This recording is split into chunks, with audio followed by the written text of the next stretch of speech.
বন্ধুরা, বাড়িতে যদি দুধ হঠাৎ করে কেটে যায়, ছানা হয়ে যায়, তাহলে কি করব আমরা সকলে ভেবে পাই না।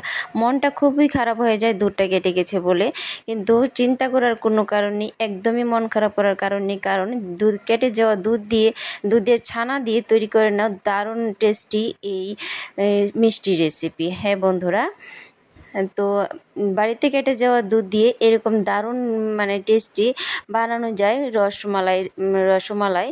তো দেখে নাও আমার পুরো ভিডিওটা আর আমার সঙ্গে থাকো। নমস্কার বন্ধুরা, আমি দীপ্তি, নিউ রান্নাঘরে তোমাদের সবাইকে স্বাগত। বন্ধুরা, এই রসমালাই দেখতে একদমই মনে হবে না যে কেটে যাওয়া ছানা দিয়ে তৈরি হয়েছে। খেতে ভীষণ সুস্বাদু, ভীষণ সফট হয় এই মিষ্টিটা খেতে। তো দেখো আমার দুধটা কিন্তু কেটে গেছে। তো এই কেটে যাওয়া দুধটাকে আমি প্রথমে একটুখানি ঠান্ডা করে নেব। ঠান্ডা করে এটাকে কিছুক্ষণের জন্য আমি ঠান্ডা করে নেব। তো ঠান্ডা করার পর একটি সাদা কাপড়ের মধ্যে আমি এটাকে ছেঁকে নেব। দেখো, একটি সাদা কাপড় আমি নিয়ে নিয়েছি, এর মধ্যে আমি ছেঁকে তুলে নেব। যেহেতু দুধটা কেটে গেছে, তো ছানাটার মধ্যে একটুখানি টক টক ভাব থাকতে পারে।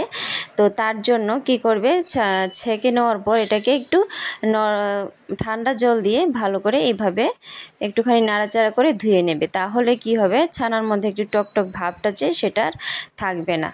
দুধটা একটু নষ্ট হয়ে গেলেই কিন্তু ছানাটা কেটে যায়। তো তার জন্য এইভাবে ধুয়ে নিলে কিন্তু আর ছানাটার মধ্যে কোনো রকম গন্ধ বা টক ভাবটা থাকবে না। তো চলো, ছানাটাকে এইভাবে আস্ত করে হালকা হালকা করে আমি এভাবে চাপ দেব, আর ছানার এটাকে ভালো করে এভাবে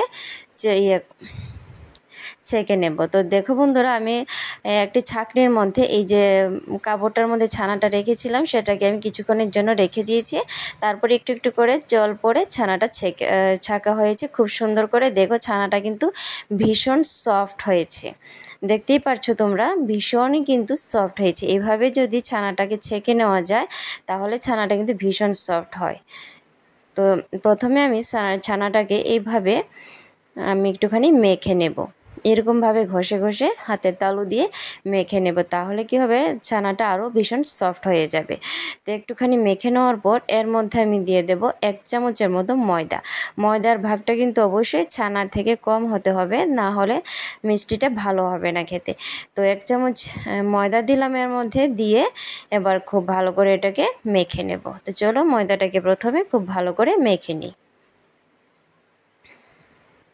আর ময়দাটাকে অবশ্যই কিন্তু ছানাটাকে আর ময়দাটাকে খুব ভালো করে একটু সময় লাগিয়ে মাখতে হবে, যাতে করে ছানাটা সফট হয়।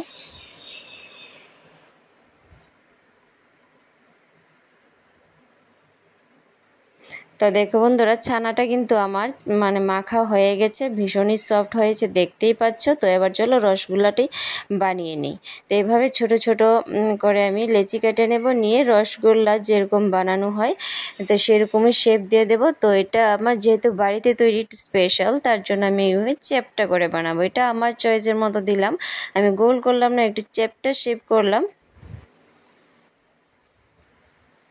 তো এরকমভাবে আমি মিষ্টিগুলা সবগুলা তৈরি করে নেব। এটা কিন্তু রসগোল্লা তৈরি করছি না বন্ধুরা, আমি এটাকে রসমালাই তৈরি করছি। তো চলো, সমস্ত মিষ্টিগুলো আমি এভাবেই কিন্তু প্রথমে তৈরি করে নেব। আর মিষ্টিগুলো বানানো খুবই সোজা, ছানা মাখাটা ভালো হলে মিষ্টিগুলো কিন্তু খুব সুন্দর করে তৈরি হয়ে যাবে। তো দেখো বন্ধুরা, আমি এভাবেই সমস্ত মিষ্টিগুলো চলো বানিয়ে নিই। তো দেখো বন্ধুরা, সমস্ত মিষ্টিগুলো আমার কিন্তু বানিয়ে একদমই রেডি হয়ে গেছে। তো এইটুকু মিষ্টি হয়েছে আমার, এটুকু ছানা দিয়ে। তো চলো, এবার যে রসগোল্লা তো বানানো হয়ে গেছে, এবার যে মালাইটা তৈরি করব তার জন্য আমি এখানে নিয়ে নিয়েছি 1 কাপ দুধ। তো আমার মিষ্টি কম, তার জন্য আমি এখানে একটা বড় কাপে 1 কাপ দুধ নিলাম। যদি মিষ্টি বেশি থাকতো তাহলে একটু বেশি দুধ নিতাম। তো চলো, দুধটাকে হালকা গরম করে আমি 2 হাতার মতো তুলে নিচ্ছি। 2 হাতার মতো, 1.5 হাতার মতো দুধ তুললাম। তুলে বাকি দুধটাকে আমি আরও জাল করে নেব। আর এই যে দুধটাকে আমি তুলে নিলাম, তার মধ্যে আমি দিয়ে দেব গুঁড়ো দুধ। আমি 3 চামচের মতো গুঁড়ো দুধ এখানে অ্যাড করলাম। তা আমি দুধ কম বলেই কিন্তু 3 চামচ দিলাম। একটু বেশি দুধ হলে আর একটু বেশি গুঁড়ো দুধ দিতাম। গুঁড়ো দুধটা দিলে কি হয়, দুধটা বেশ ঘন হয় আর একটু মালাই মালাই মানে ফ্লেভার আসে, আর মালাইটা খেতে দারুণ লাগে। তো তার জন্য একটু গুঁড়ো দুধ অবশ্যই দেওয়ার চেষ্টা করবেন, তাতে খেতে ভীষণ টেস্ট হয়।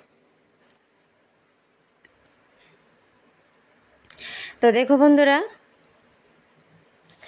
আমার কিন্তু দুধটা অনেকটাই ঘন হয়ে গেছে, জাল হয়ে গেছে অনেকটাই, দেখতে বুঝতে পারছো। এর মধ্যে এবার দিয়ে দেবো হচ্ছে চিনি। চিনিটা আমি নিজের মানে পছন্দ অনুযায়ী দিলাম। কেউ বেশি চিনি খায়, কেউ কম চিনি খায়। তো আমি এখানে 4 চামচের মতো চিনি দিলাম, দিয়ে আবারও ভালো করে নাড়াচাড়া করে একটুখানি ফুটিয়ে নেব। তো দেখো বন্ধুরা, দুধটা কিন্তু আমার ফুটানো একদমই কমপ্লিট। তো এখানে তোমরা যদি মানে পছন্দ করো তাহলে এলাইচি পাউডার দিতে পারো, এলাইচি গুঁড়ো যেটা হয়, বা আস্ত এলাইচি একটু গুঁড়ো করে দিতে পারো। তো আমি দিলাম না। তো এর মধ্যে দিয়ে দিলাম যে মিষ্টিগুলো তৈরি করেছিলাম, সেই মিষ্টিগুলো এর মধ্যে দিয়ে তো আমি 3 থেকে 4 মিনিট ফুটিয়ে নেব। তো দেখো বন্ধুরা, 3 থেকে 4 মিনিট ফুটিয়ে নিয়েছি। আর এবার দিয়ে দিচ্ছি উপর থেকে হচ্ছে কেশর দেওয়ার পর মানে এটার কালারটা আর একটু সুন্দর হবে।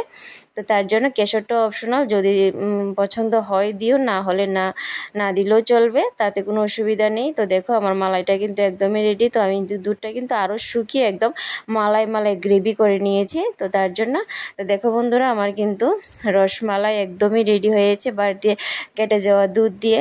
তো ভীষণই সুন্দর লাগছে দেখতে, একদম খেতে কিন্তু ভীষণ টেস্ট হয় বন্ধুরা। তো তোমাদেরকে আমি একটি রসমালাই কেটে দেখাচ্ছি কীরকম হয়েছে। তো দেখো বন্ধুরা, চামচ না দিতেই কিন্তু কেটে যাচ্ছে, ভীষণ সফট হয় এই মিষ্টিগুলো। আবারও আরেকটি কেটে দেখিয়ে দিচ্ছি। তো বন্ধুরা, তোমাদের যদি আমার আজকের এই ভিডিওটি ভালো লেগে থাকে অবশ্যই লাইক কমেন্ট শেয়ার করে দিও, আর আমার চ্যানেলটিকে সাবস্ক্রাইব করে পাশে থাকা বেল আইকনটি ক্লিক করে দিয়ে আমার পাশে থেকো। দেখা হচ্ছে অন্য আরেকদিন অন্য একটি ভিডিওর সাথে।